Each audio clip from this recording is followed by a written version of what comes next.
Isang araw, nag-birthday si Alex at naisipan naming i-celebrate sa bahay namin para naman maiba.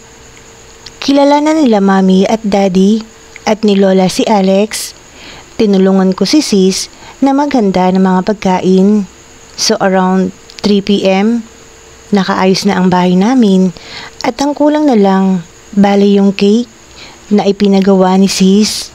Naka-same dress na pink above the knee ang suot namin ni sis. Dumating agad itong si Alex sa bahay para na din tumulong sa ami. Babe? Yes, babe. Just make sure. Kasi pati dress nyo pareho kayo ni Andrea. Kinilig naman ako sa tuwing tumitingin sa akin si Alex. Parang nagiinit ako. Naalala ko tuloy kung paano niya ako inangkin. Pero patay mali siya na lang kaming dalawa at baka mahalata ni sis. At ito ang naging eksena sa kusina nila sis at Alex. Babe, pakidala naman dito yung tinola na nasa bowl. Pakilabas na dun sa may mahabang table. Sabi ni Barbie. Sure, babe. Nakangiting sagot ni Alex at agad nga itong sumunod at sa idinaasang pangyayari, bigla siyang nadulas. Nakaapak siya ng plastic na may mantika kaya nabuhos sa damit at short niya ang tinola. Agad na tinulungan si Alex. Buti na lang, konti lang ang laman ng bowl. Pero nabasa siya nang sabay nito. Nanlagkit naman ang pakiramdam ni Alex kaya nagpaalam na kung pwede makishower saglit. Tara sa room namin, babe.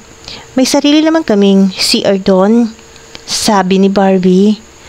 At pagkakuha ng pamalit ni Alex sa car niya, ay agad nitong tinungo ang kwarto namin. Pagpasok ni Alex sa banyo, ay lumabas si Barbie at bigla niyang naalala na kailangan pa niyang pumunta ng bayan para i-pick up ang cake na ipinagawa niya. Nagpasama si sis sa aming pinsan na may kotse para pumunta ng bayan. May naisipan naman akong kapilyahan at habang abala ang mga tao sa bahay, ay agad akong pumasok sa kwarto namin at inilak ko ang pinto at agad nahiga sa kama ni sis. Itinaas ko ng kaunti ang dress ko para paglabas ni Alex ng kwarto ay masilayan niya ang kasabik-sabik na aking katawan. Maya-maya pa ay tumigil na ang pagtulo ng gripo. Senyales na tapos na to sa pagligo. Agad akong pumwesto na nakatalikod sa pinto ng banyo para hindi masyadong halata at kitang-kita ang aking magandang katawan. Hindi nga ako nagkamali at narinig ko ang papalapit na paglakad ni Alex. Tumabi ito sa akin. Babe, inahantok ka? Tanong ni Alex. Yeah, medyo babe. Sabay haplos ni Alex sa may hita ko at dumampi ang kanyang labi sa aking leeg. Lalo kong nanginig sa pagnanasa sa mga ginagawa niya. Tumayo si Alex papunta sa pinto para i-check kung ito ay nakalock. Babe, pwede bang paisa? Bulong ni Alex sa akin. At agad tinanggal ni Alex ang nakabalot na towel sa kanya. Napatingin lang ako at kitang-kita ko kung paano unti-unting nabuhay ang init sa katawan ni Alex at inumpisa na akong pag-initin ni Alex. Sobrang nakakapag-init ang ginagawa niya. Naalala ko tuloy kung paano at kung ano ang ginawa namin sa kondo niya. Nagkunwari ako na si Barbie ngayon dahil sobra akong nagiinit sa kanya at alam kong matatagalan sila sa bayan dahil sa sobrang traffic. At yun na nga, dahan-dahan ang ginawa niyang pag-angkin sa akin.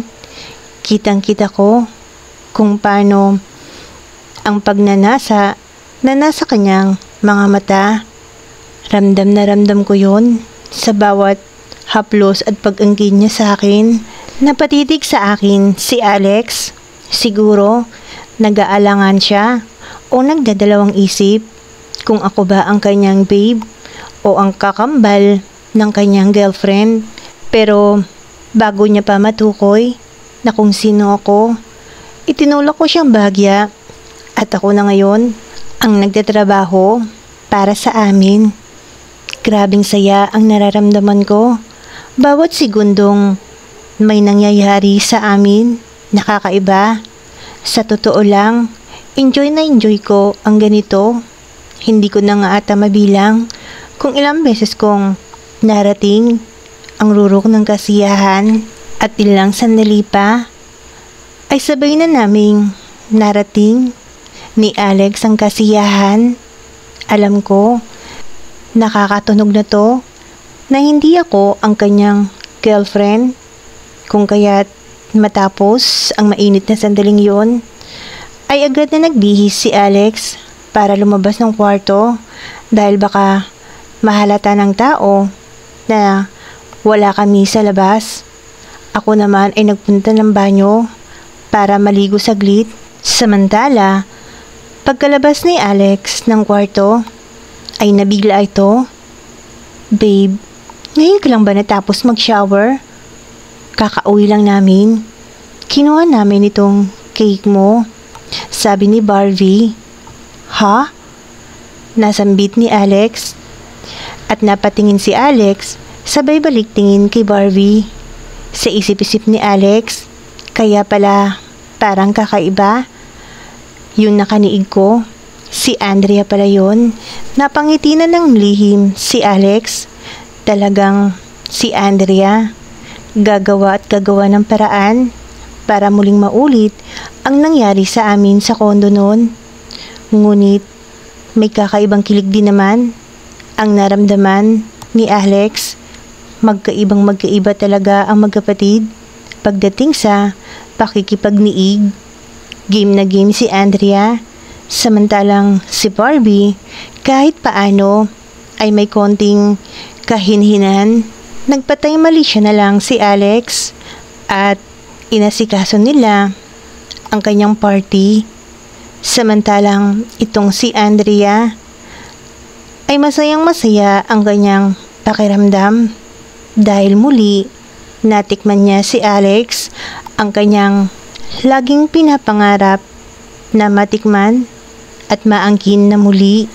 At habang nagse-celebrate sila ng birthday ni Alex, pasimpleng patingin-tingin at pangiti-ngiti si Andrea sa nobyo ng kanyang sis at hindi siya gaanong umiinom ng alak dahil alam niya mauulit na naman ang nangyari sa kanila ng kanyang future bayaw dahil itong kanyang kakambal ay parang uhaw na uhaw sa alak. Pinapanood lang niya ang magnobyo. Maya-maya ay napangiti ito. Sa isip niya, akin ka mamaya, Alex, dahil siguradong bagsak ang aking kakambal dahil kumakainom ng alak ay wagas. At natapos na nga ang birthday celebration ni Alex. Lasing na ang lahat, maliban kay Andrea. Kaya naman, nang maayos na nila ang lahat ng kalat, tinulungan siya ni Alex. Dito, harap-harapan niya ng inakit si Alex at nagtagumpay naman siya. Saksi ang kanilang sala na muling naghanap ang mainit na sandali nila ni Alex. Sa isip-isip naman ni Alex, napakaswerte niya dahil dalawang magaganda na dilag ang kanyang maaangkin sa kanyang kaarawan.